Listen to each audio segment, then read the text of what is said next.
दुष्यंत चौटाला पर प्रेमलता ने तंज कसा है। दुष्यंत चौटाला पर पूर्व विधायक प्रेमलता ने तंज कसते हुए कहा कि दुष्यंत चौटाला की उचाना से चुनाव लड़ने की हिम्मत नहीं होगी। उचाना से चुनाव लड़ा तो दुष्यंत चौटाला की दुर्गति होगी। हिसार चुनाव में चौटाला परिवार के बीच मुकाबले पर भी कटाक्ष किया। उन्होंने कहा कि नैना चौटाला देवरानी और ससुर के सामने लड़ रही हैं चुनाव। ये बड़ी खबर आपको बता रहे हैं।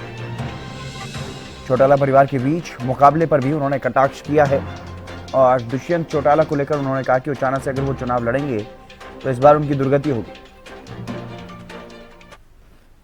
दुष्यंत दोबारा हिम्मत कर पाएगा उचाना से चुनाव लड़ने की? मेहनत नहीं लगता जी, और आएगा तो दुर्गति होगी उसकी। उसकी माँ तो आ गई है लोकसभा में। उसकी माँ तो आई है लोकसभा में। लोकसभा में आई है वह अपने दुरानी के खिलाफ आई है या अपने ससुर के खिलाफ आई है वह तो जी, और जेपी तो है ही है फिर कांग्रेस के। जींद में वीरेंद्र सिंह की समर्थकों के साथ बैठक में बृजेंद्र सिंह और पूर्व विधायक प्रेमलता भी मौजूद रही। बैठक में लोकसभा चुनाव की रणनीति पर चर्चा।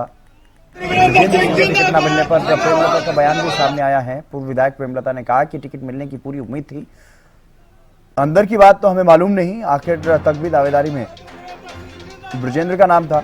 सब कमेटी की रिपोर्ट में भी बृजेंद्र का नाम था। आगे विधानसभा चुनाव लड़ेंगे, आदमी को हमेशा आत्मवान रहना चाहिए। ये बातें उन्होंने कही हैं और साथ ही साथ कांग्रेस में जाने को लेकर के भी उन्होंने कहा कि बृजेंद्र सिंह का खुद का फैसला था कांग्रेस में जाने का, क्योंकि वो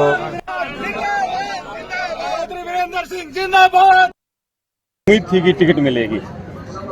उम्मीद तो पूरी थी जी, और आखिरी दिन तक नाम भी था। हाँ। उसके बाद के पलटा खाया वो हमने भी नहीं मेरा। क्या कांड रहा, क्यों कटी, किसने कटवाई? कुछ भी नहीं कह सकते।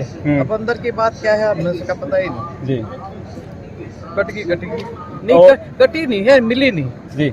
कटती तो जब भी मिलकर कटाए। हाँ। या तो मिली ही नहीं ना। अच्छा, जैसे ही आप कांग्रेस में आए थे उसके बाद एक फोटो था, बृजेंद्र भूपेंद्र हुड्डा से मिलने गए थे और ये कह रहे हैं कि भूपेंद्र हुड्डा ने ही कटवाई है। जयप्रकाश उनका अनुमान बना हुआ है आजकल। अब देखो हम तो किसी का भी नाम नहीं ले सकते क्योंकि जब हमारे को अंदर की बात का ही नहीं पता। जी, लेकिन ये है कि भाई जब सब कमेटी की रिपोर्ट थी उसमें इनका नाम अकेले का था। जी। उसके बाद क्या संभावनाएं हुई हैं, कब वो टिकट बदली, कैसे बदली, अब कुछ नहीं कह सकते। क्या वो नहीं, हम तो देखो पॉजिटिव लेके चल रहे हैं। बिल्कुल आशावान हमेशा रहना चाहिए आदमी को। यानी वो कहते हैं ना कि भाई आदमी ठोकर खा के खड़ा होगा, ठोकर खा के पड़ता तो नहीं, उसके बाद खड़ा होगा, कपड़े झाड़ के फिर चल पड़ा है। ये टिकट की राह में रोड़ा बन गया? नहीं, रोड़ा तो खैर क्या बना, वो अपनी कोशिश कर रहा था, हम अपनी कोशिश कर रहे थे, वो कामयाब हो गया। जी, ये तो टाइम की बात है। एक टाइम वो था जब जेपी को टिकट दिलाने वाले वीरेंद्र सिंह खुद थे, जब यूपी के प्रभारी थे ये, तब भी हम कांग्रेस में थे और मैं उनके नॉमिनेशन पे गई थी दिल्ली से। जी। और अब वो भूपी के साथ लगे हुए हैं तो भूपी ने उनके लिए मदद कर दी। जी।